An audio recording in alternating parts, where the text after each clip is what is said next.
The Devil's Heir. The Devil's Heir, Book 1. Written by Leilani Lopez. Narrated by Shelby Hughes. Chapter 1. Introducing myself as the girl whose guardian was murdered is not the best way to make a good first impression. But the bright blue eyes attached to the petite blonde girl standing in front of me don't give me a chance to back down. I take a deep breath in, firmly grasp the hand extended to me, and offer the simplest answer possible. Calla Jones. Daisy, she says, with enough enthusiasm to intimidate me. Welcome to Diablo. Standing on the steps leading up to Diablo High, I lean left and right to keep from being touched by the hordes of students entering the school. Since pulling up to the campus, I've avoided the large statue of the devil with a pitchfork and horns, but I'm forced to glance up when Daisy motions toward it. If grandmother were still alive, she would be horrified at my enrollment here. Not only is Diablo High a public, non-religious school with no uniforms, but the mascot is the devil. The actual devil. I guarantee she's rolling over in her grave. I tug on my cuff. The simple, long-sleeve cotton shirt is unfamiliar to me. So, where's your mom? The girl asks. I'm supposed to bring you two to the front office? I recognize the footsteps coming up behind me, and am grateful I don't have to answer the question. The most beautiful woman I've ever met takes her place by my side.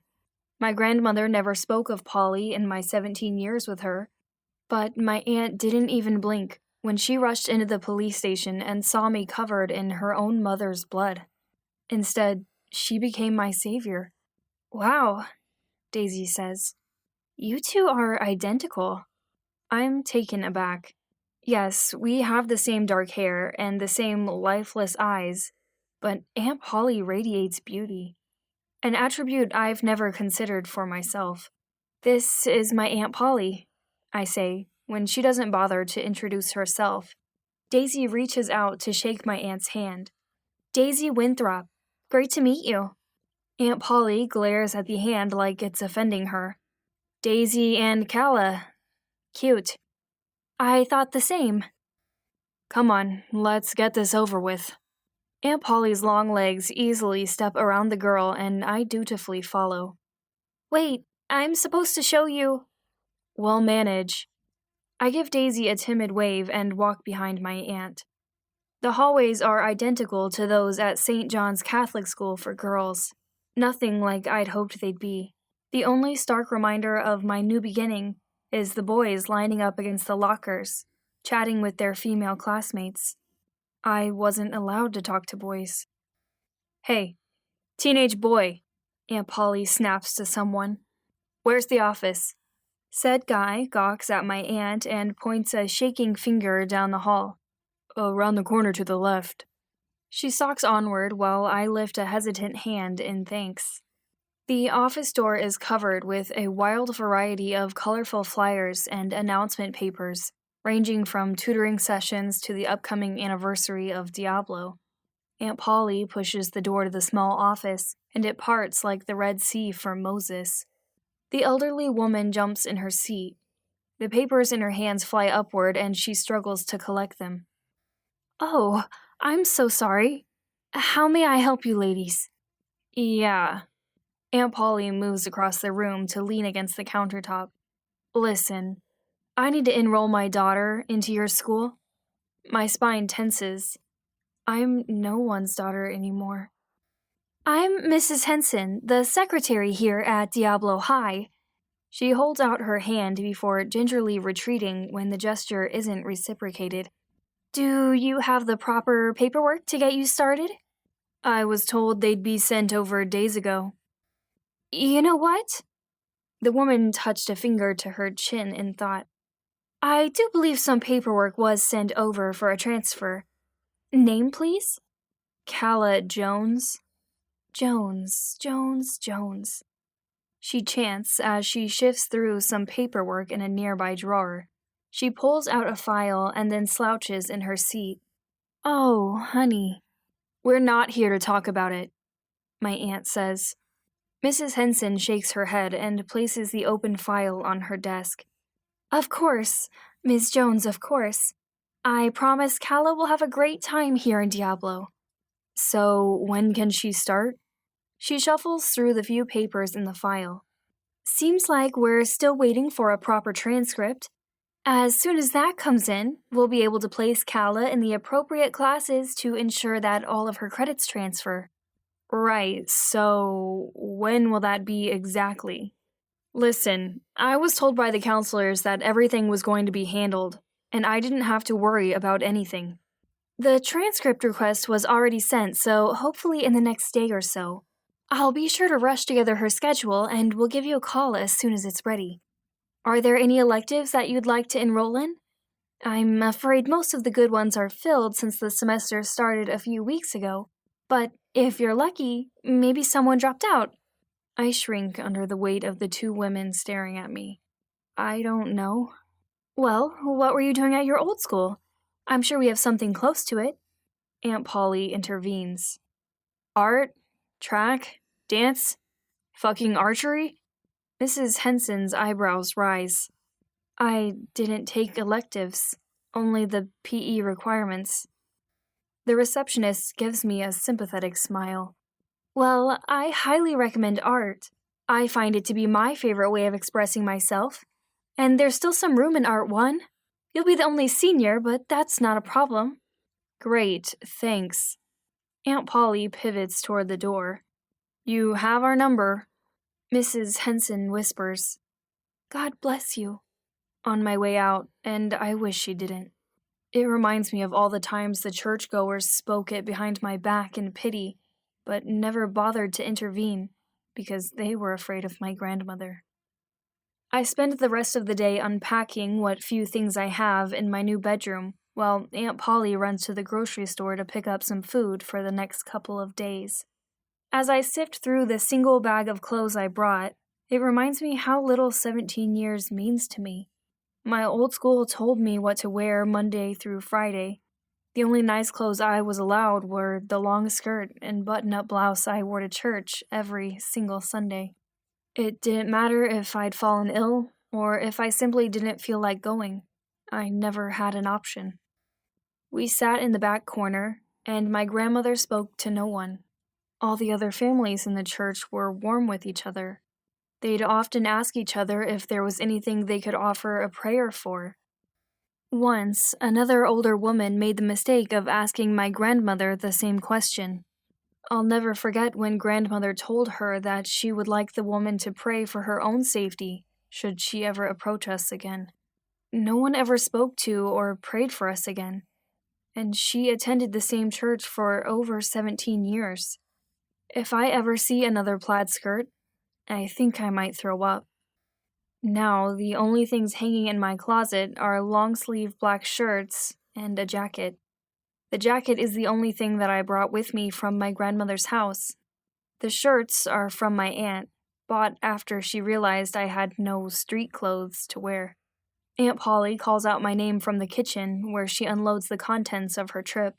Her sleeves are rolled up, and her off-the-shoulder top makes her seem like she's hardly wearing a shirt at all. She's treating us to a homemade meal rather than takeout, for the first time since we were thrown into each other's lives. Okay, so I'm thinking fettuccine noodles with chicken parm on top. Sound good? The school and my grandmother were terrible cooks, so anything she says sounds amazing. I nod. Cooking is my favorite form of art, she says. Grandmother didn't really encourage anything besides studying. Aunt Polly grimaces. As long as you don't bust out in prayer, we'll be okay. I tell her I agree. While my faith in God is not gone, the daily ritual of living under the church is something that I won't mind not visiting for some time. Anyways, after dinner there's a little errand I'd like to run. Will you be okay by yourself? It's when I'm most comfortable. Yes. Aunt Polly is a traveling writer by profession. Our first stop is here in Diablo, Washington, where she plans on covering the town's history. All I care about is being far away from the broken porch of my grandmother's house. 3 days on the road, pumped with antidepressants prescribed by the therapist who signed my release from the station, passed by quickly. When I woke, we were passing a sign reading, "Welcome to Diablo," and drove deeper into the forest. My aunt must have called ahead of time because the apartment was already sparsely furnished by the time we arrived.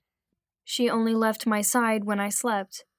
I'd never experienced a maternal touch before, and I've never spoken to anyone as much as I have with my aunt in these few days alone, and she's slowly making me feel comfortable in my own skin. For the first time, I don't feel like I have to walk on eggshells everywhere I go. Dinner takes a long time to cook because my aunt is a chatty Cathy. She spends an hour cutting, mixing, and tasting, all while telling me about her life on the road. My aunt has lived 100 different lives. I've barely even lived one. I've never been to a school dance. I've never talked to a boy. I've never watched American Horror Story, or whatever the show is my schoolmates watch on the weekends. The only time I've seen a boy shirtless was by accident. I was walking by the boys' school down the street during their soccer practice when it happened. I felt so guilty. I looked down the second I saw naked skin. In the few days I've lived with my aunt, I've seen more of her body than my own. She wasn't completely naked, but she likes to walk around the house with underwear and a t-shirt on. Grandmother didn't even allow a mirror in the bathroom because she said it was vain to admire yourself. The one time she walked in on me reading a Nancy Drew book a friend of mine had let me borrow in elementary school, she forced me to sit in front of the fire all night long until my skin burned from the heat. She sat in her rocking chair reciting prayers, not allowing either of us to eat or drink water. I never snuck anything home after that day. I was only 10 years old. I can understand why my mother and aunt left home at such an early age. I wish I had their courage. From the stories my aunt told me, she's all about moving forward. It's why she enjoys freelance writing so much. She has the freedom to decide what stories she wants to pursue, and she only follows the ones where she might have a little fun on the way. Aunt Polly is living her best life, while I was too afraid to ask my grandmother for a soda, because sugar is a gateway drug, and remember where your parents ended up. When I crawl into bed after Aunt Polly left, I let the exhaustion take over my body and allow myself to close my eyes. I chant my new mantra in my head until my subconscious eases toward a sea of calm. I'm free. Chapter 2. A few days later, I lie in bed with the remnants of a fading dream clinging to my consciousness.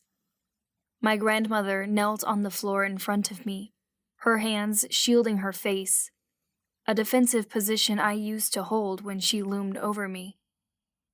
"How did you find her?" she asked. I had no idea who her is, but knew better than to question grandmother. "They will come for you," she snapped. For the first time, my teeth weren't clenched when she spoke to me. I didn't care about what she told me. I stabbed her in the chest. She finally stopped talking. When Aunt Polly strolls into my room with a fresh pile of pancakes, the memory of the dream vanishes. "A good day always starts with a good breakfast," she says as she sets the tray on my bed. This is delicious. I'm pretty sure butter is also a gateway drug.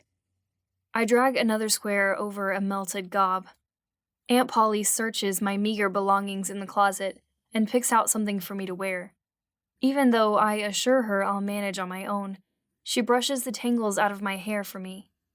Passing a reflection of myself on the way out, I realize this is the most presentable I've ever appeared. She drops me off curbside. Take advantage of this fresh start. Be the version of you that you always wanted to be. Only problem is, standing on the high school steps and peering up at the horrid devil statue, I have no idea what this version of me is supposed to be. Do I want to tell people about my past? Probably not. I was already an outcast at my old school. I don't need the darkness following me across the country. Should I lie and say my parents passed away in a horrible car accident when I was a baby, and my aunt has been taking care of me ever since? It's a partial truth, anyway. I don't have time to decide because the same bubbly blonde meets me on the steps. I'm your guide. Daisy, remember? Yes, of course, I force out. I have your schedule, so I'll show you around, yeah? Without giving me a chance to respond, she hooks my arm through hers and begins pulling me toward the double doors. The interrogation begins. So, where'd you come from? It's a simple question, really, but it holds so much weight. All over. My aunt and I travel a lot. My fingers began to twitch at the lie. The memory of writing, "The Lord detests lying lips, but he delights in people who are trustworthy," Proverbs 12:22, slams into me. I flex my hand. Breathe. Grandmother isn't here to punish me anymore. Oh, cool. So you live with your aunt? She asks as we push inside. Yes. What brings you to Diablo? She glances down at the piece of paper she's holding. Your locker's this way. I do my best to ignore all of the eyes staring at me, telling myself they're staring at Daisy because she must be popular. Just passing through, I think. My aunt's a traveling writer. Well, hopefully we'll show you how great we are here in Diablo, and you two decide to stick around a little longer. I shrug a shoulder. I go where she goes. That's kind of exciting, she replies, and puts in my locker combination.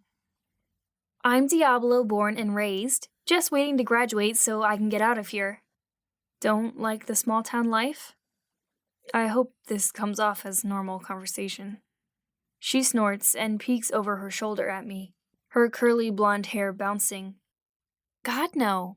I think I was meant for more of a city life, you know? Don't get me wrong, I love it here, obviously, but I'm looking for more. I don't think there's anything wrong with that. Do you? I shake my head and tuck my ebony hair behind my ear. I think change is something we all search for. I think back to the girls who felt equally trapped back at St. John's.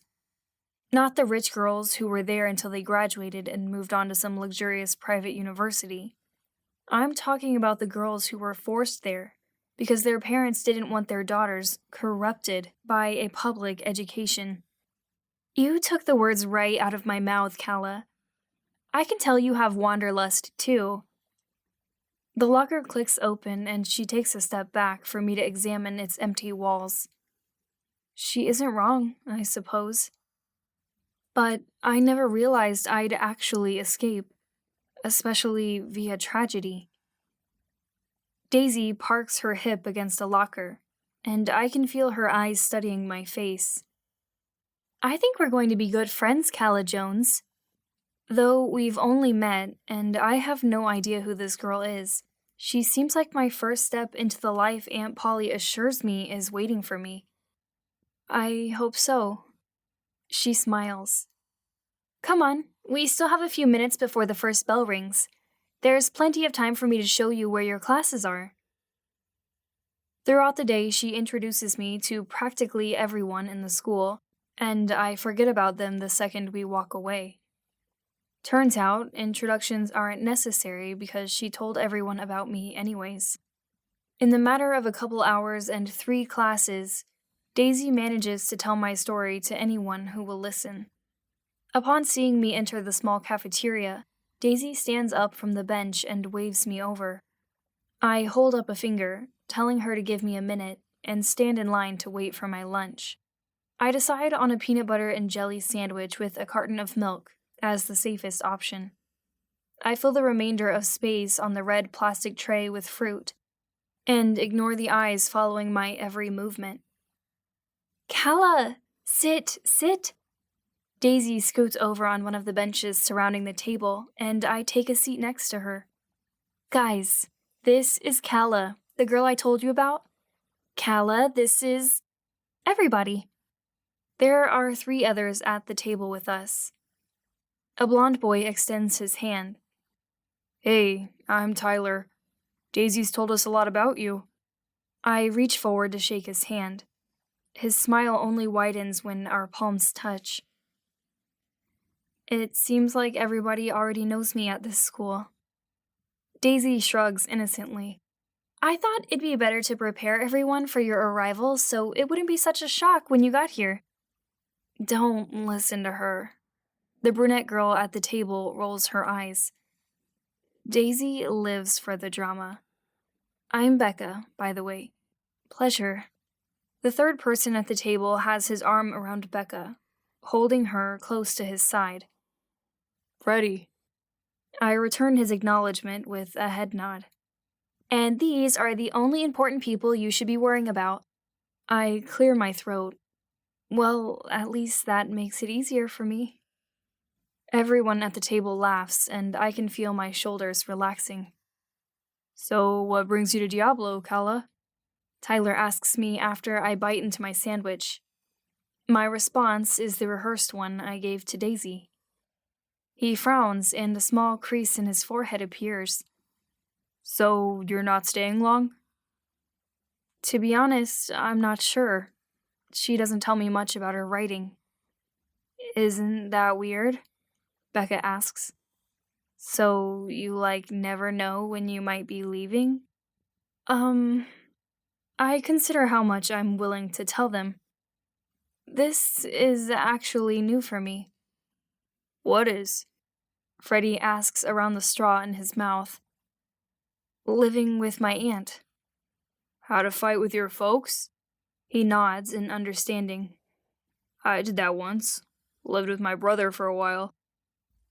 The truth slips out before I can stop myself. Murdered, actually. The rest of the world keeps going, but everything at the table freezes. Surprisingly, the truth actually feels good, knowing repercussions won't follow. Holy shit, dude. Becca reaches up to grab the hand hanging over her shoulder.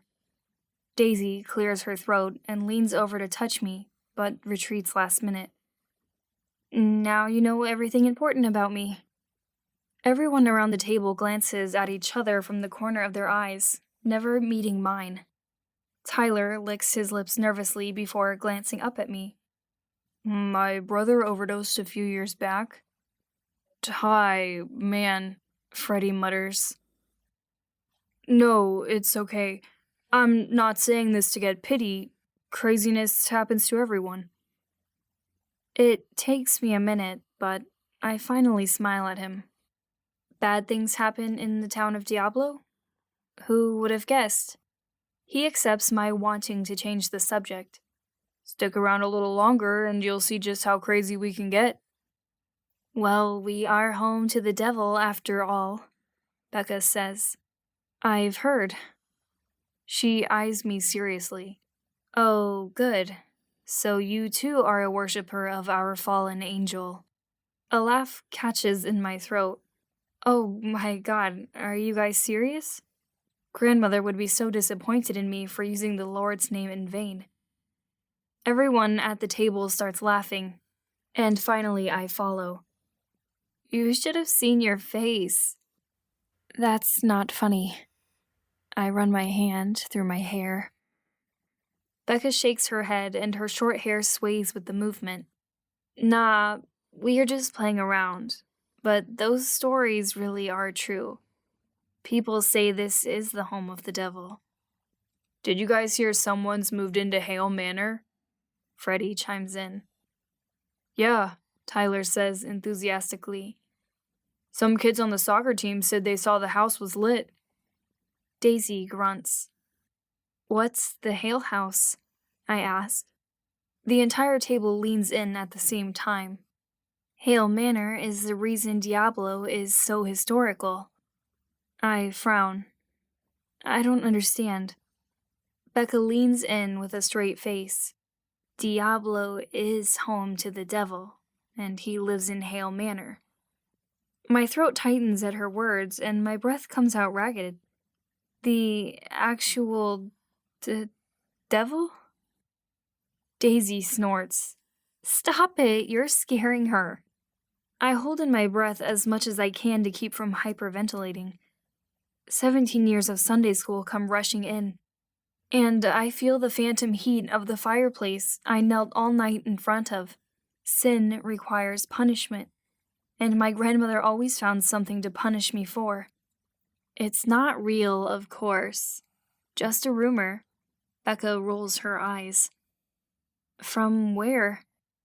Daisy purses her lips. That part's a little hazy. No one really knows exactly when it started, just that Hale Manor was the first structure in the town.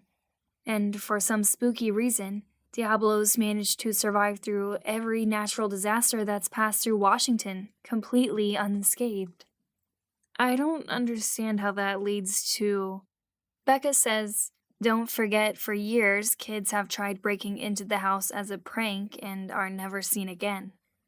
Some even say the town sacrifices kids to the devil to keep it safe. The kids who break in are basically volunteering. I swallow. Really? Oh yeah. She nods in all seriousness. It's common knowledge not to go into that place. The kids were never found? She shrugs. The cops searched the place when the kids disappeared and found nothing. Not a single trace of them anywhere. So it would be safe to say the house being lit again is most likely a bad thing. What do you think? She asks. I think I don't want to find out. And I mean it.